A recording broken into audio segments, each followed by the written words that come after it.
All things Pelicans. You're now tuned into the Pelican post-game report. Stand up, flocking nation. We up in this thing representing another special episode of PPR. It's supposed to be PPR in the morning, but Saturday, what I had to do? Oh yeah, I forgot. Busy on Saturday, and we had to roll it on today. But shout out to the fam. Appreciate y'all being in the stream for another episode of PPR. I'm Big Q. Got my girl Lexxah in the building, my dog DC in the place to be. DC on the good mic, so we're going to get some good sound and some good comments tonight from DC coming all the way from the island. So big ups to you guys. She was just at my house yesterday, y'all. Please feel free to hit the like button. Please feel free. We know the PPR is big, but it ain't big enough for you to fly a coach yet, so we know. Oh, I took a boat, man. The same boat you did. You took a boat? Yeah, the boat to get over that way. The same boat you used to get back and forth. Cut it out. I borrowed your boat. All right, so anyway, DC, stop interrupting. So I'm talking to the people.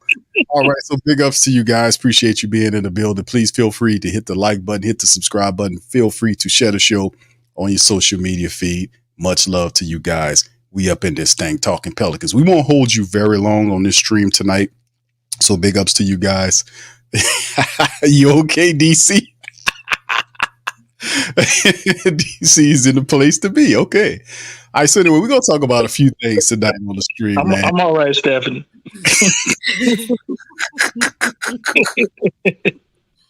All right, so we up in this thing, man. All right, so anyway, we got a few topics we're going to go over with today. Let's talk BI to start off the broadcast, right?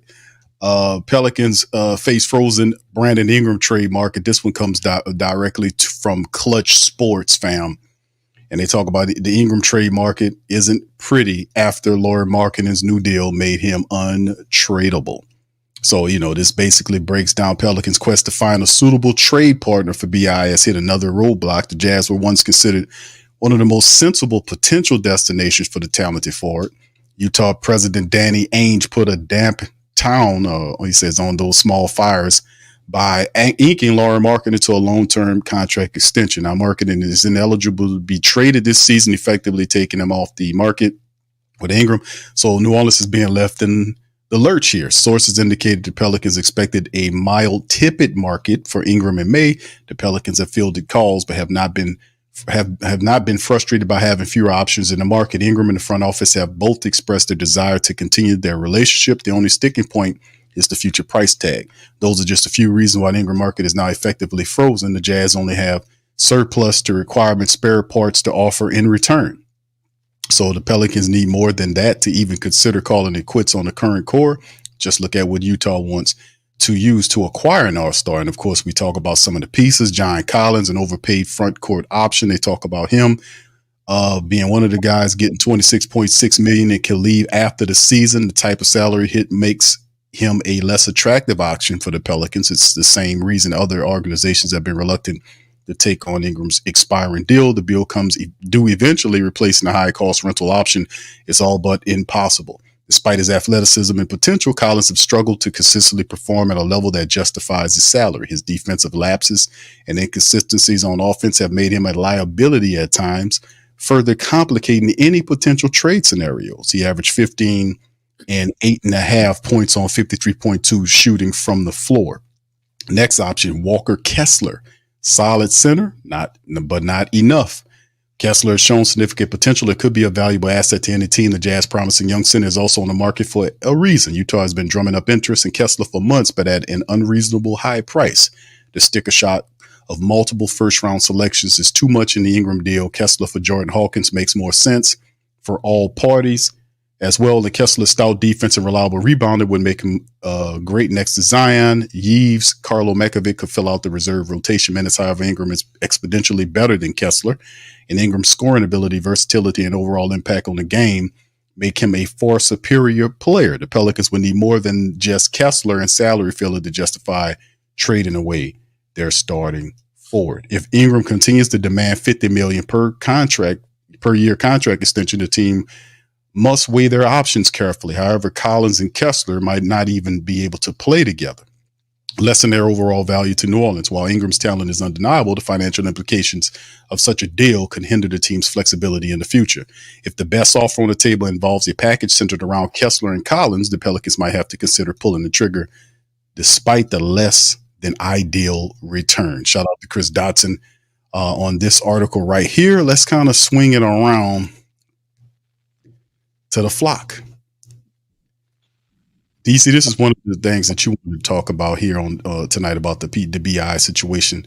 Feel free to start us off in the discussion, brother, and then of course Lex, please feel to chime in as well. I think the BI situation is pretty much what we all intended, right? Like not what we wanted, but once you've seen him not get traded to Atlanta, we knew basically David Griffin was going to try to hold to extract as many resources and the best possible deal he can get, right? Which has put us in a situation right now where if we want to move on from BI, we got to take what we can get, right? Bearing the options we have at this point right now, those options may change at the trade deadline.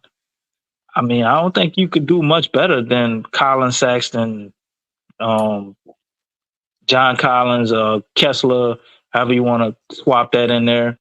I guess most people would probably want Kessler over John Collins, but we know our propensity to love small ball centers, which John Collins can do, and he can shoot the three ball. I think over the last half a month of the season, shooting it at 50% or something crazy like that. But based on the options that are out there, I actually would like this over DeAndre Ayton, if that's the direction we're going, because that's the only other option we got. And you're hearing ramblings, a few rumors about the Raptors and possibly Pirtle. I ain't too crazy about that. The Raptors don't have anything to give us unless they're going to give us a bunch of picks. But Saxton, Kessler, I wonder how much is Saxton getting paid? Can we do the deal for Saxton and Kessler? Or we would probably have to add John Collins and still, because I don't think Saxton is making that much money. It'd probably have to be all three of them. Or you at least have to swap out Saxton for what's the six man over there? Damn, I forget the little guy. Jordan Clarkson. Which I like Saxton better than him. And he's younger.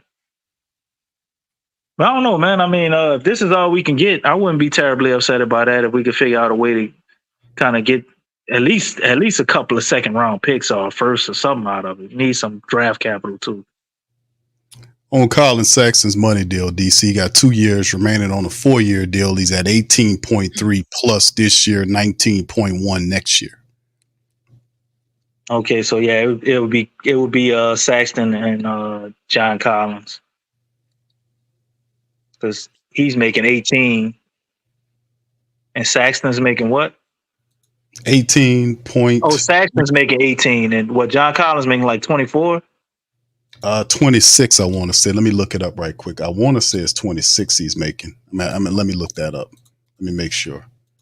I might not be. Hold on. Give me a second. Let me look up that. Oh, yeah. We probably would have to take Clarkson then because that'll put it at 38, almost 40 million unless we want to. What we giving them, Jordan Hawkins? Who we sending back with $5 million to get both of them? But Collins is 26.5 plus. So yeah, I was right. 26 and a half. So that's really you're making a good chunk of change. That 26, and he got the player option for the next year. He becomes unrestricted in 26, 27 years. So this year, 26.5 plus. Next year, 26.5 plus with a player option. So, there you go. So I'm not excited about it now, but I think we could do worse. Well, we could do worse. I mean, DeAndre Ayton is 34 million for the next 2 years. Either way, I think that's the option they go. They're looking at somebody short term. That's why I can't see us getting Kessler Walker, even though I think that probably would work, but how they gonna pair Kessler Walker up with Yves Mises if they really see a big future for him? That's like too similar of the players, and we still gonna need a stretch big unless Carlo Makovich can fill that role, but we don't know what he can do. Y'all still have Trey Jemerson. They throw in there too. DC's another guy. I don't know how Trey, he'll be. Trey to me is just he's filler, man. Like he's Right. solid. He's somebody you can rely on. Breaking cleats of emergency guy. That's what Trey is to me. Also, Trey I don't see Jemerson him as becomes a Cody future, Zeller. but you like him to have him on the roster in case somebody get hurt. So he becomes Cody Zeller. That was your last year call for the break. I see him as more Cody Zeller. I see a lot higher upside with Mekovic and Misi's first round draft pick, so he's definitely gonna get an opportunity at some point. What you think, Lex? Yeah. Are you excited, Lex? Yeah, I don't know, man. I think Lex hate John Collins more than Willie, bro. No, I mean I'm not too thrilled Lex about doesn't him. hate Willie. Cut it out, DC. She doesn't hate. I'm sorry. Didn't we discuss this before? That's what he did. Why y'all want to bring him up? See what DC just did? I told you he was going to do that. I said best behavior, guys. Come on, man. All right. See? Look, don't nobody want to hear me talk about this, man. Shoot. Just being honest, but I don't know. All this is a head scratcher to me, y'all. It hurts my head. It really does. I mean, they just didn't plan accordingly. I think at this point, I really feel like, if they're going to make a move, they need to make a move with Brandon now. I think just kind of alluding to what you all were saying, you're not going to get what you want for Brandon. You're not going to get that at this point. So it's almost like you need to make a move to make a move. To make the move as far as moving him, but that move of moving him, whatever you get back, is actually to help you to make another move. And I think that's how this needs to be looked at. I just keep thinking about like how this is going to affect, because if we truly do believe in the growth and development of Trey Murphy, because right now it's being looked at like Herb Jones is going to be coming off the bench, and also as well as Trey Murphy too. So if you're gonna like just looking at that, it's like, when are we going to start focusing on the younger talent that that you're trying to grow and that's in the foreseeable future? And right now, Trey's not going to get that type of because Brandon is trying to get that contract. It's the same thing as last year. It's the same kind of mindset. That's why it's kind of weird, because we don't know what Brandon we're going to be getting. So the thing is that if he, depending on his mindset, and I think that's been a huge concern, like, are we prepared to, basically, I'm sorry, I'm trying to think of the word that I'm trying to use. Are we trying to, goodness gracious, I lost it. Are we trying to accommodate, wherever his mentality is over the growth and development of Trey Murphy? You know what I'm saying? So, and not only that, I mean, even Herb takes a hit. I mean, because we don't even know what the starting lineup is going to look like. So I don't know. This whole thing is kind of crazy. I really don't care for John Collins. If you think back when he was with Atlanta, they were trying to get rid of him for a long time.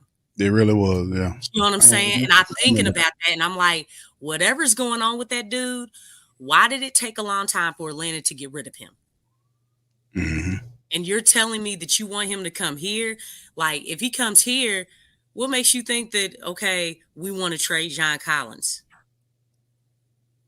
I feel like that's going to be a similar situation with Atlanta, because we don't know why it took so long for that. They were trying to, he was always on the trading block. Yeah, he always on was. the trading block. So that's one of the reasons that gives me concern. Okay, what is it that, because we don't know everything, we don't see everything. What's going on behind closed doors that it took so long for him to be traded? And Mhm. I don't think the well, I don't think I know the Pelicans don't want to be in that type of situation. And this Brandon Ingram, it really does scream out the same situation as JV. Mm. JV, he was up for extension, right? They couldn't come to terms on the extension. They went into the season. He stayed on the team, got to the trade deadline, still nothing. They did not trade him. Went on about the season. JV's gone, and you have nothing. That second picks, you know what I'm saying? That don't mean nothing to me. That ain't nothing. JV walked. So you look at the Ingram situation. You have yet to come up with an extension. Pelicans are sticking with their guns, and Brandon's sticking with his guns. He wants his money. But, there's nothing, there's nothing at the table right now.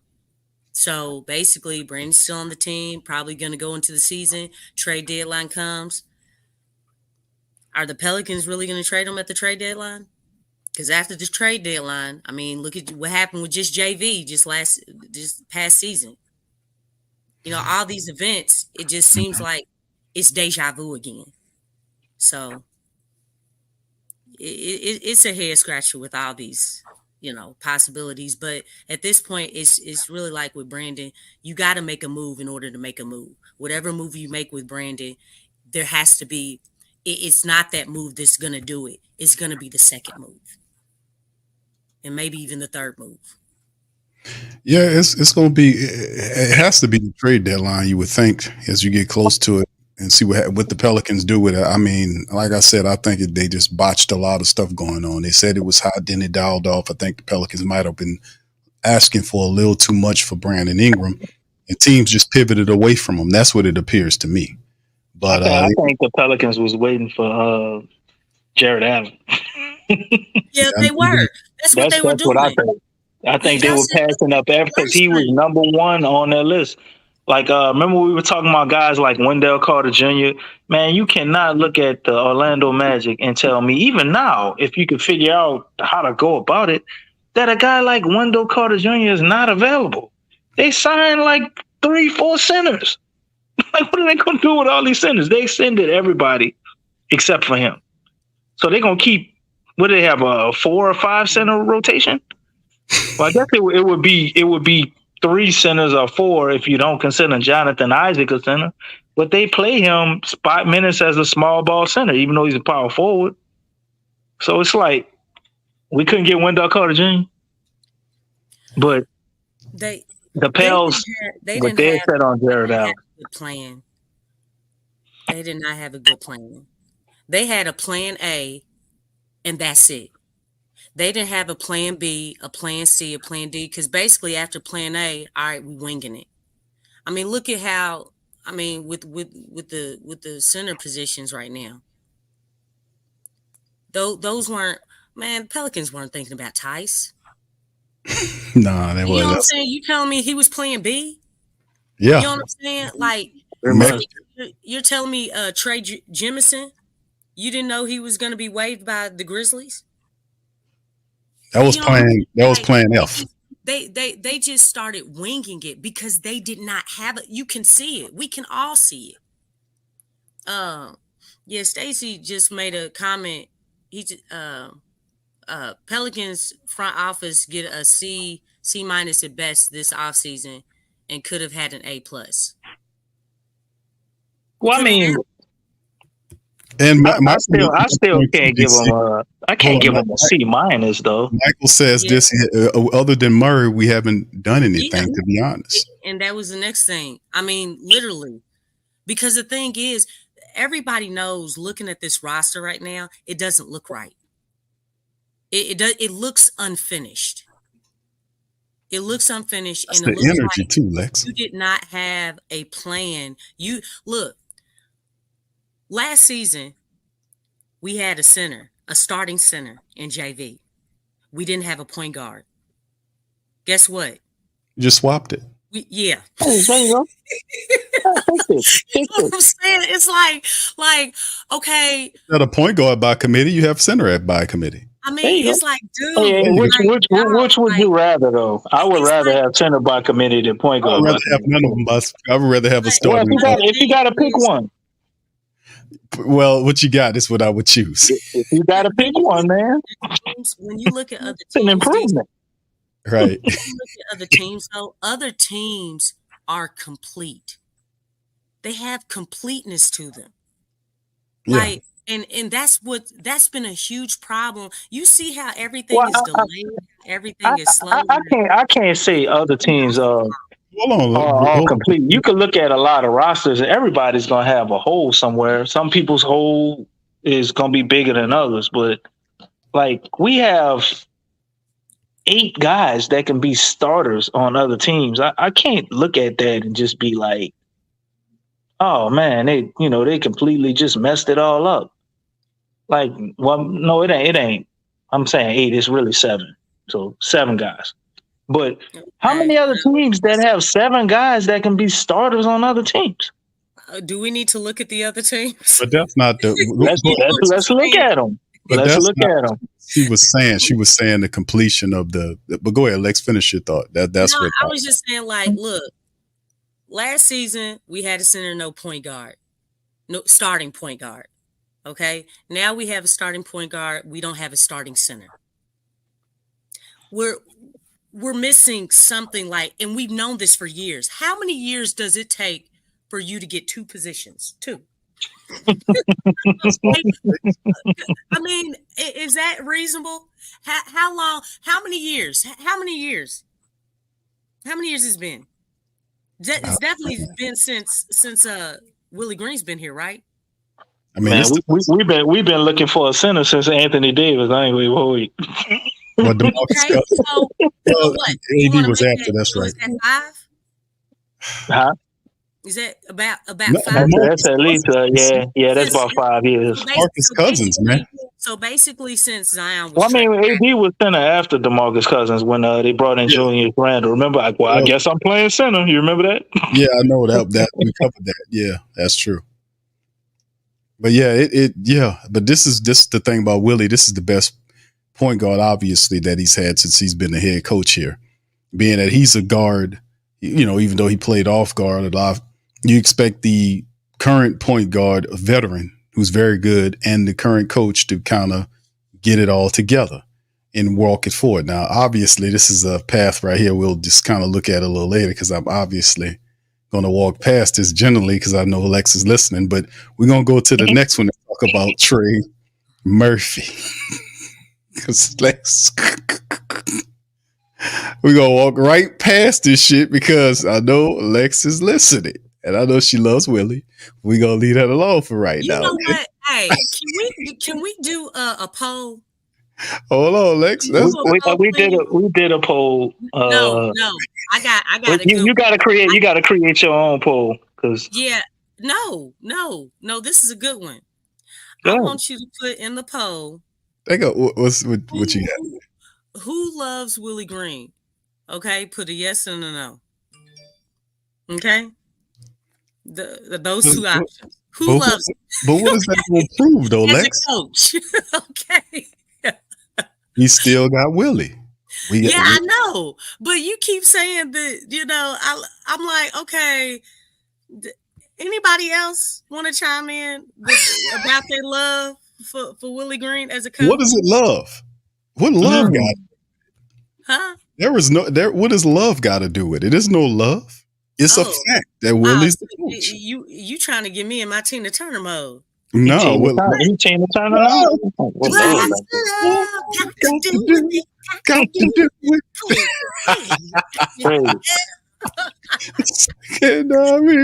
Yes, indeed, man. Tina was singing that thing, and that's that. You know what? But that's the whole thing, man. It's a fact. Willie's the guy, and listen, you're right. He has a lot of stuff you got to do. But I like the Dejounte Murray and Willie pairing because I really think that Murray could help him take his game to the next level. I really do think that. I think Murray can help him. If you got a good point guard, and this guy's a good point guard, he's going to be respected. Because he should be helping Murray take his game to the next level. He probably could, Lex. He might know a little something now. I'm not going to, That's crazy, brother. He didn't know anything about the pick I'm and roll. saying We need a point. We need the. I thought it was supposed to be the other way around. DC, the coach was supposed to help the players. DC, listen. The reality is, it's a give and it's a get and a give, brother. It's what it is. Willie's going to teach Dejounte what he wants him to do, and Dejounte's going to tell Willie, "Hey, Willie, maybe we can do that, but let's kind of round out these edges here. We can do this better," and that's how they'll do it. He'll be able to talk to him. But you can't say Willie's a hard ass. He's going to be like, "Nah, shut up, do it this way." Nah, he's going to work. They're going to work together. That's the point. And we need those guys to work together for the team to be optimized here. You see? Now, I'm going to say this, and that's 1,000% facts. What I just said. That's not 90% Dejounte, or excuse me, 95%. That's totally what I just said. Is not disputable. That's 1,000% facts. What I just said. 1,000%. You cannot dispute what I just said. That's 1,000% facts. That's their working together. Working together for the betterment. 99% Dejounte, 1%. It won't be 99% Dejounte Murray. It won't be. It'll be closer to. Probably, I ain't gonna give no percentage. I'm not gonna even play it. I see what you tried to do right there. See what's your percentage? I see what you tried to do 100%. Right there. So you on the 1% too, DC? You're 1%. See, I was being nice by giving Willie 1%. What I just said it was undisputable. What I just said, that's no disputing what I'm saying. That's what it is. Because if it wasn't, DC would open his big mouth a long time ago to dispute it. And this, I've disputed it so many times. I'd rather not and just move to the next topic because you're just stuck in delusion with this, and you're just gonna have to see it in real time. What is this delusion about the coach and the player working together for the betterment of the team? What is delusion about that? Dante's presser where he was talking about the pick and roll. What's gonna happen is Dejounte gonna go in there and he gonna do some stuff, and Willie ain't gonna want no confrontation, so he's just gonna let it happen. That's exactly who he's gonna put the. That's exactly how it's going to play out. No, but you're right. That is exactly how it's going to play out. So I can't look at Willie and be like, "Oh man, we're a better team because of Willie." No, we're a better team because Willie got out Dejounte way. No, because he gonna check and him. Allowed him to come in and be a pick and roll maestro that we've been missing for years. Like, why are we the only team in the NBA that can't optimize the pick and roll? And the league is based off of the pick and roll. It's the system that like we talk about. That's all the NBA is pick and roll. Unless we talk, we don't do it. We don't do it effectively, efficiently, or enough. Chicago years ago had Doug Collins. Doug Collins was a good coach. Doug Collins took them so far. They brought Phil Jackson in and improved the team. And what I'm saying is different. Because I posed the question last week, Lex. I don't know if you. Yeah, I saw it. Okay. So that's why you bring up Doug Collins. But I'm saying, I know I'm using it in terms of schemes. I'm talking schemes here because the schemes were different between Collins and Phil Jackson, obviously. But Phil made it work for his team. He took the players and then, of course, they did improve and get better players. Right. And he taught them the system, and that system helped not only Michael Jordan win championships with Chicago, but Phil Jackson took that system to L.A. It worked with them. So it was a winning system where it was applied correctly and guys believe in the system. Can you do me a favor, Q? Can you do me a favor? Could you do me a favor? Let me finish my thought first, bro. I just want to say one thing and put an asterisk by it.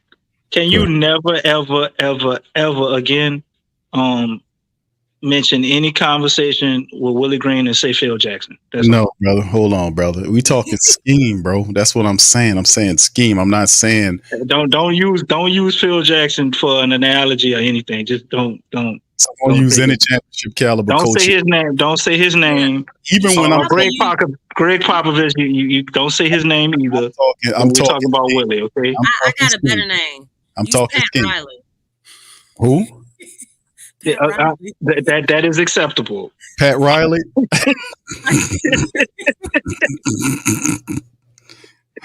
Oh man, you know what? Never mind. We have cleared Pat Riley, Q's. You can use Pat Riley. That is perfectly acceptable. Okay. Okay. All right. Subscribe now and stay up to date for all things New Orleans Pelicans.